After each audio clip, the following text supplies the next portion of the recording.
cuando me preguntaban respecto a este show del allanamiento que se dio a mi casa. Y digo show claramente por las siguientes razones, fíjense. Primero, hoy el Ministerio Público, porque como ustedes saben, el día de hoy se llevó a cabo una audiencia que ha sido trasladada para el día viernes, en donde se ha requerido un impedimento de salida por 18 meses, presenta nuevos elementos de convicción y dice, uno de los elementos, el ministro sabía del allanamiento. A ver, yo tomé conocimiento de un presunto allanamiento, presuntas acciones, por la publicación que hace un diario digital que es Lima Gris.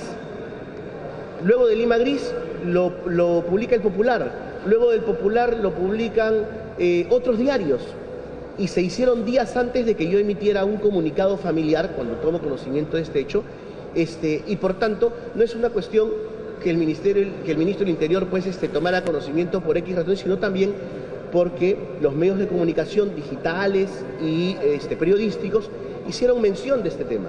Ahora, la señora fiscal de la Nación en un programa dice que finalmente esta figura del allanamiento habría perdido la oportunidad o la sorpresa, porque presumiblemente el ministro ya sabía y por tanto eso fue lo que se generó. Entonces la gran pregunta que yo me hago, bajo el uso de la razón, es si entonces, digamos, la sorpresa se perdió, ¿por qué lo hizo? ¿Por qué lo practicó? Eso no se debe a otra cosa que a un show. Lo que querían era un show, pero no contaban en que ante la presentación de los fiscales en mi domicilio, yo les abrí la puerta para que ingresaran y pudieran practicar esta diligencia fiscal. Y fíjense, 3 errores que tuvo esa diligencia y sin embargo yo no lo objeté, siendo abogado, que pude haberlo objetado en ese momento. Primero, fiscales sin presencia policial. Ustedes mismos, señores de la prensa, vieron a los fiscales revisando mi vehículo. Parecían policías. ¿Esa es la labor de un fiscal? No. De acuerdo al Código Procesal Penal, se establece claramente que la Fiscalía siempre tiene que estar acompañada de la Policía Nacional como órgano de auxilio judicial. Señor Santibáñez. ¿Qué hubiera pasado, por ejemplo, si yo no decidía abrir mi puerta? Dicen, hay un mandato judicial de descerraje. Correcto. ¿Quién iba a practicar el descerraje si la policía no estaba? ¿El fiscal? Entonces lo que nosotros hicimos fue abrir la puerta y que pasen. En primer lugar. En segundo lugar, practicaron la diligencia fiscales que no estaban en la resolución judicial dictada por el Poder Judicial. Esa es una causal en la cual yo hubiera podido paralizar e impedir la diligencia. ¿Lo hice? No. Tercero, todos ustedes vieron la revisión que hicieron de mi vehículo, como si fueran policías. ¿La revisión de mi vehículo estaba dentro de la resolución judicial? No. ¿Por qué lo aceptamos? Porque el fiscal me lo pidió.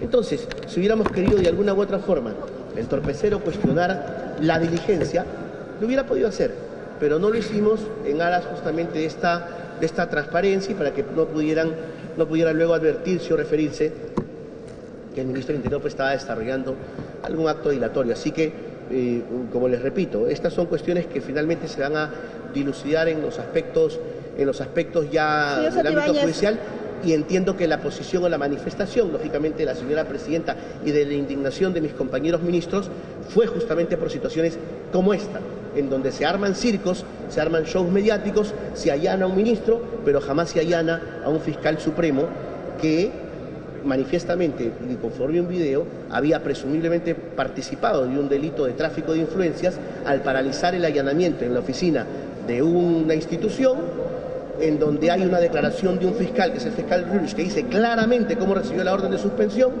y en donde el día de ayer, como algunos medios de comunicación lo han publicado, ya había un proyecto de denuncia constitucional contra ese fiscal supremo. Hay preocupación que tiene que ver con los colegios, señor Santibáñez, permítanos por favor. Hay preocupación que tiene que ver puntualmente con los centros educativos.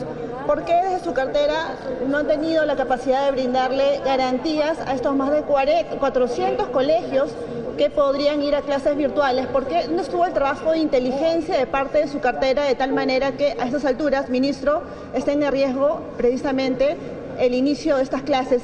Y queríamos saber también si usted reconoce al señor Percy Alberto, coronel en retiro Percy Alberto Tenorio Gamonal. ¿Le ha entregado usted material que tiene que ver con investigaciones en su contra? Porque tiene denuncias por homicidio agravado, tiene denuncias por abuso de autoridad, entre otras.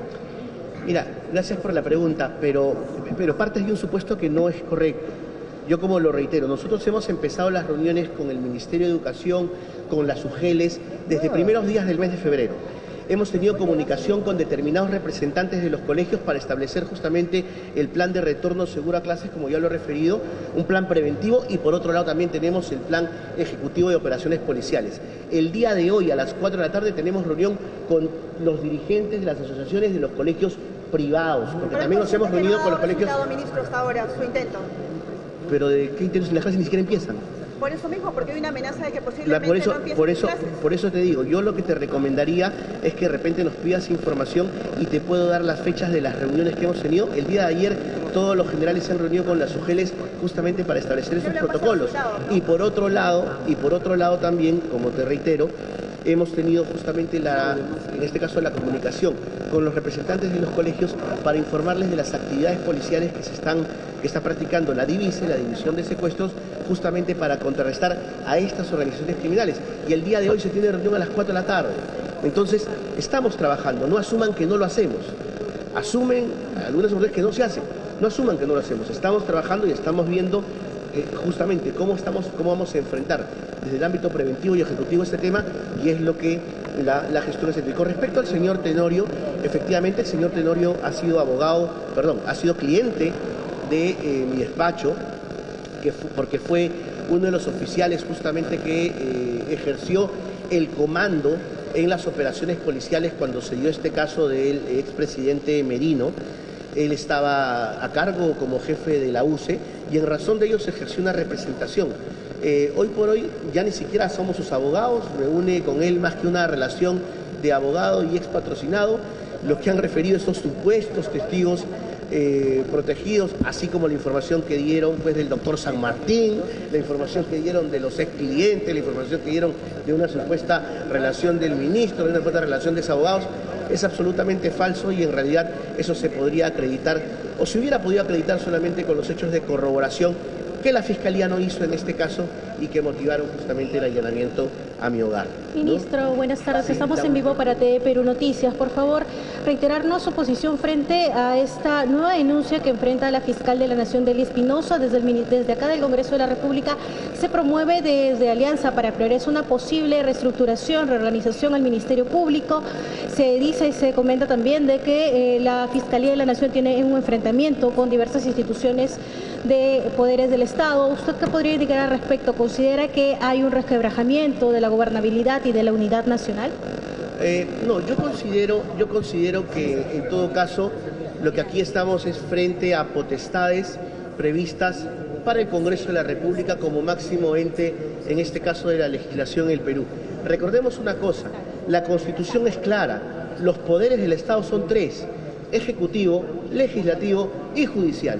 No hay un poder fiscal y por tanto, siendo estos tres poderes del Estado, cualquiera de los tres poderes del Estado está a disposición, o creo que tiene las facultades para poder proponer cualquier tipo de medida contra cualquier institución que así lo merezca o que consideren que sea necesario, en este caso, declarar en emergencia o reestructurar. Citaba por eso la reunión que se mantuvo aquí en el Congreso de la República, convocatoria del señor presidente del Congreso hace un par de semanas, en donde se propuso la declaratoria de emergencia del Ministerio del Interior y de la Policía Nacional, y nosotros lo que hicimos fue acoger ese pedido.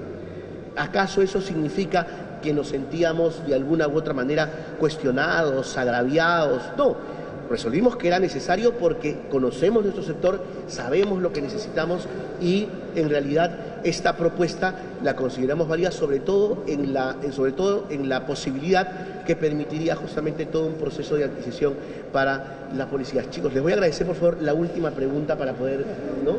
Ministro, ¿qué tal? Sí, mi consulta era, desde el gobierno se habla que estas arremetidas en su contra de usted y del gobierno central habrían personas quienes estaban realizando grandes consultorías en el ministerio donde usted dirige. Coméntenos quiénes son, hubo o no, o qué hay de cierto, o está mintiendo el gobierno. No, hay personas que tenían grandes consultorías, como por ejemplo la ex esposa del ministro Rubén Vargas, Carlos Rivera Didele, el estudio UGAS por la defensa de ministros, y justamente los ministros Basombrío y ellos, y otras entidades que en realidad creo que han visto probablemente perjudicados algunas cobranzas por parte del Ministerio del Interior, más aún cuando considero, como les reitero, pues, y creo que todos saben, que IDL es una organización que al menos contra el Ministerio y contra sus miembros, que es la policía, ha iniciado importantes procesos.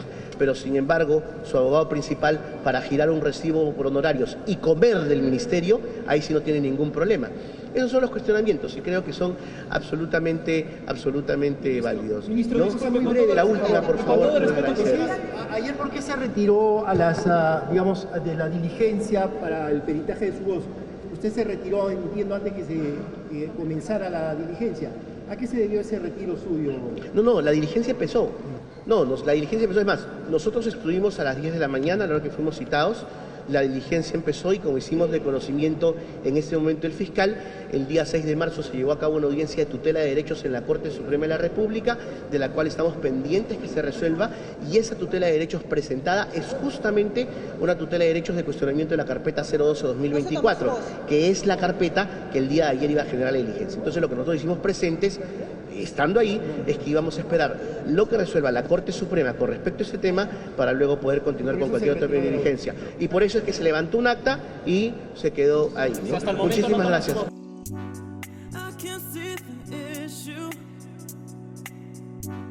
Yeah, believe me, I need to keep myself alive.